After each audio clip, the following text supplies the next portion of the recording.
Liam had always felt different, though he could never quite put his finger on why. He was a quiet, thoughtful young man, deeply in love with his girlfriend, Sarah. They lived in a small, sleepy town surrounded by dense forests and misty hills. Life was simple and good, until that fateful night when everything changed. It was a full moon, and Liam had been feeling strange all day. An unsettling restlessness gnawed at him, and a burning heat coursed through his veins. That night, he wandered into the woods, trying to calm his racing heart.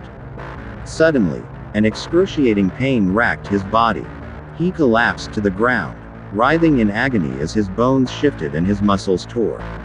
His screams echoed through the trees as he transformed into a werewolf for the first time.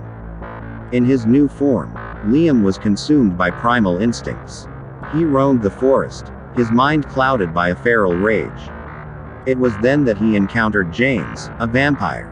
They fought fiercely, claw against fang, until Liam's strength overpowered James. With a final, brutal swipe, Liam ended James's life. When Liam awoke the next morning, naked and bloodied in the forest, the memories of the night before came flooding back.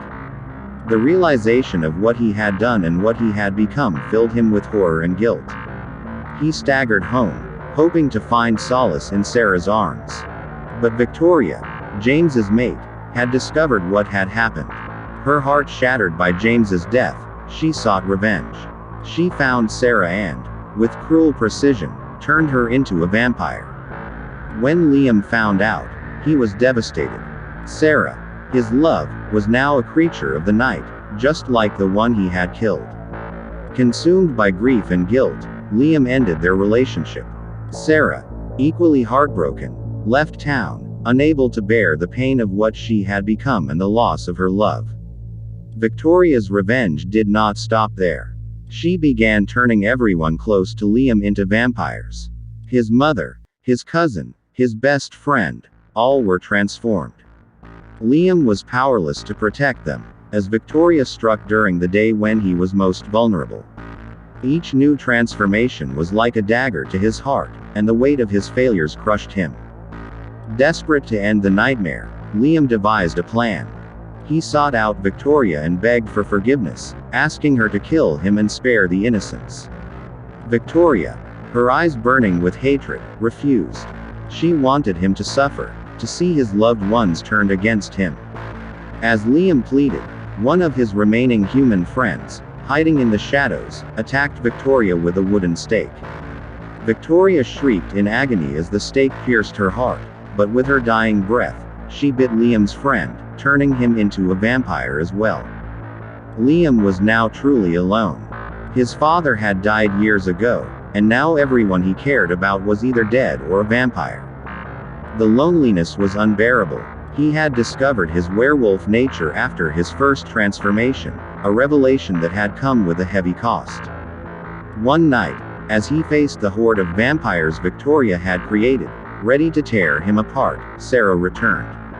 She had learned to control her vampiric urges and urged Liam to transform and defend himself. But Liam couldn't bring himself to harm his own loved ones. Sarah, using her powers, managed to subdue the newborn vampires.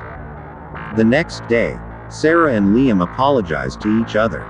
They talked about their pain, their regrets, and their lost love. Sarah promised to train the newborn vampires, to help them control their bloodlust. Just as Liam was about to propose to her, hoping they could rebuild their lives together, Sarah revealed she had met another vampire, Ryan, who had trained her. She had fallen in love with him. Heartbroken but grateful, Liam thanked Sarah for her help and wished her happiness. This time, he left town alone, leaving his loved ones in Sarah and Ryan's care. As he walked away, the weight of his past and the uncertainty of his future pressed heavily on him. But he carried a glimmer of hope that one day, the darkness would lift, and he might find peace. If you like this video, subscribe our channel.